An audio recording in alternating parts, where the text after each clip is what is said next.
Imagine, just for a second, being chained inside the dark, damp hull of a ship for 12 grueling days. The engine hum finally fades into silence. But you know, relief doesn't actually come. Instead, the hatch opens to a freezing, biting reality. -35 degrees Fahrenheit. The cuffs dig into your flesh, the air reeks of unwashed bodies, and the rumors you've been hearing whisper a terrifying truth. It literally only gets worse from here. You have arrived in Kolyma. Welcome to This Explainer. Today, we're dissecting the evil design of Soviet gulags. We're going to look at the sheer scale and the horrifyingly efficient layout of this vast network. But to truly grasp how it functioned, we can't just look at numbers on a page, right? We have to look at the daily reality of one man trapped inside it. This is the harrowing story of Varlam Shalamov, or as he'd come to be known by the system, prisoner B4835. Section 1, Arrival at Kolyma. Right off the bat, Varlam Shalamov is completely stripped of his identity and becomes prisoner B4835. In the eyes of the camp, he's no longer human, he is only a traitor. Consider the staggering juxtaposition in the layout of the 1,000-man camp where Shalamov is sent. On one end, you have the housing for the guards and staff. It's warm, comfortable, honestly luxurious by comparison. And dominating the rest of the space, heavily packed prisoner barracks, an assembly ground, a hospital, and 7 imposing man towers surrounding the perimeter walls. It's a machine engineered for total control, ensuring that those inside the walls are constantly watched by those living in comfort just yards away. So what does life actually look like inside those prisoner barracks? Well, it's a battle for survival before the workday even begins. We're talking about 100 bodies packed so tightly onto 2-tiered, ice-cold wooden planks that men literally have to sleep curled up together just to survive the freezing Siberian nights. And there's only a single stove in the dead center of the room. Shalamov, being a newly arrived political prisoner who dared to speak against the regime, is automatically forced into the absolute lowest status. That means he gets the absolute worst sleeping spot, right by the door, where freezing -35-degree drafts continuously seep through. Section 2, Produce or Die. Every single morning begins with a punishing 6-kilometer march to the mines. Here, we learn the ultimate, brutal equation of the camp. Food is energy. It's the currency of life. Now, if you miss your daily work quota, your rations are cut. And if your rations are cut, you lack the energy for the next day, creating this rapid, deadly spiral of starvation. So why does this matter? And what's the big takeaway from this explainer? It's exactly how the Soviet regime viewed its people. Prisoners weren't treated as citizens serving a sentence for rehabilitation. They were strictly human capital. They were expendable tools utilized to extract Siberia's rich resources without any safety protocols whatsoever. This brutal exploitation was designed to quadruple the country's gold production, entirely to fund Joseph Stalin's rapid industrialization of the Soviet Union. Human life simply didn't matter anymore. Which brings us to the actual labor. The group of 10 men is assigned a staggering daily winter quota, equating to 15 heavy carts of ore and stone per man. That means every single prisoner is expected to physically mine and push 15 heavy carts a day on near-starvation rations. And they're doing this in deep, damp mines that smell heavily of metal and dust, where massive steam injectors are constantly hissing, trying to thaw the impossibly hard frozen earth. But the horror of the quota system goes way beyond just hitting a number. The penalty for weakness is instant. Imagine Shalamov working, his bones aching, when a fellow prisoner beside him begins to wobble. The man slips. He's simply out of energy. The guard watches him struggle and then raises his rifle. One shot. The struggling man is executed. But here is the truly terrifying part. The overall team quota of 150 carts does not drop. The deceased man's labor is instantly absorbed by the survivors. So Shalamov's personal quota immediately jumps to an impossible 16.5 carts. If he slows down, he's next. Section 3, the camp hierarchy. Now you might think all prisoners were united against the guards, right? But the regime purposefully created a twisted hierarchy to maintain control from the inside out. On one side, you have the Blatanoy, convicted criminals, violent murderers, and thieves. In this bizarre ecosystem, the guards actually empowered them. Why? Because letting gang members control the camp made the guards' lives a whole lot easier. On the other side, you have political prisoners like Shalamov, writers, thinkers, dissidents. The Soviet system viewed criminals as simply products of bad circumstances, but political prisoners were classed as irredeemable traitors. Because of this, violent criminals were placed at the very top of the inmate hierarchy, while intellectuals were placed at the absolute bottom, making them immediate targets. And that dynamic leads directly to this terrifying moment.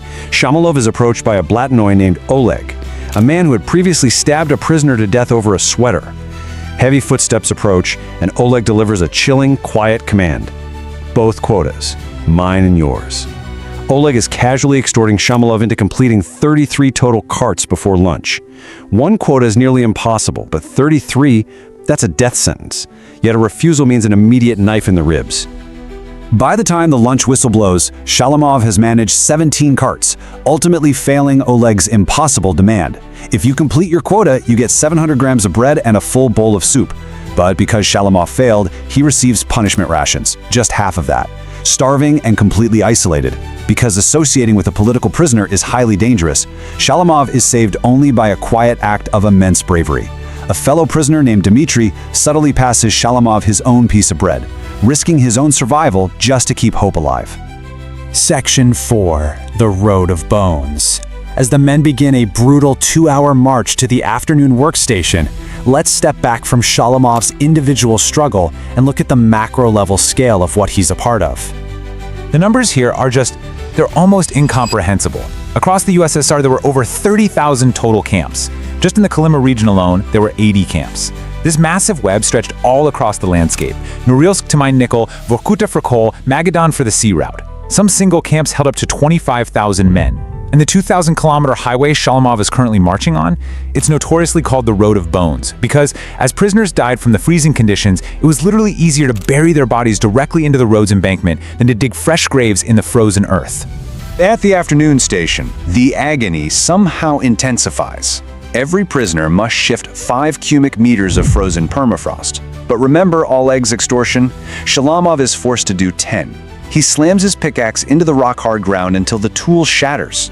For breaking a tool, he suffers a brutal physical beating from a guard, only to be handed an even smaller tool. Think about that. He now has to expend twice the calories and twice the effort just to dig the same amount of frozen earth. As long as he's digging, the system views him as useful. Finally, the workday ends, but the march back to camp brings its own terror. As a blinding blizzard howls across the valley, a desperately hungry prisoner simply steps out of line to grab a frozen berry from a branch. The camp rule is known by all. The first shot is a warning, the second is the kill. But the guard skips the warning entirely. One shot rings out. The man falls dead in the snow. The guards use moments exactly like this to brutally remind the survivors of their absolute power. Keep walking or die. Section 5. The True Cost. Because even returning to camp doesn't mean rest. Upon arrival, the exhausted men are forced to carry heavy firewood to the warm guards' barracks. As Shalamov stacks the wood, he's taunted by the warmth seeping through the door, the smell of tobacco, and the sight of guards laughing. Exhausted, he drops a log, and the guards instantly pounce. They declare him an enemy sabotaging production. First, they drag him by the neck to an old tree stump. Next, they violently force him to his knees in the deep snow. Then, he feels the freezing metal of a rifle barrel pressed hard against the back of his skull. Shalamov closes his eyes, trying to picture his wife and daughter. The trigger is pulled, but there's no bullet, only the sharp snap of an empty chamber. The guards erupt in laughter, mocking the broken man in the snow. It was a mock execution designed entirely to mentally break him. Now, to understand how someone even ends up enduring this nightmare, we have to look back to 1936 during the Great Purge. This is an era where Stalin arrested anyone suspected of opposition to secure total control. Shalamov was swept up and initially given a 5-year sentence. But get this, his sentence was extended by an additional 10 years simply because, while inside the camp, he complimented a fellow writer who had once spoken out against Stalin. A passing compliment cost him a decade of his life. He wouldn't see freedom until 1953. Consider this staggering number and let it really sink in. 1.5 million. While declassified papers show massive casualties during just the 2 years of the Great Purge, historians estimate that over the 42 years the Gulag system operated, a staggering 1.5 million human lives were extinguished. Human beings completely reduced to capital, exploited for industry, and buried beneath the frozen permafrost.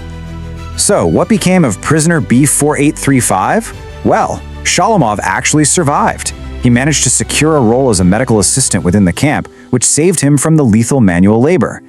But his return home in 1953 was not a happy ending. The permanent label of traitor, assigned by the regime, meant his own daughter disowned him upon his return. The years of separation shattered his marriage, ending in divorce. So while he lived the next 30 years as a free man, eventually dying at age 74 in 1982, his life had been irreparably broken by the system.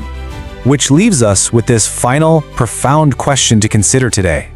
Does survival simply mean escaping the physical walls of the camp?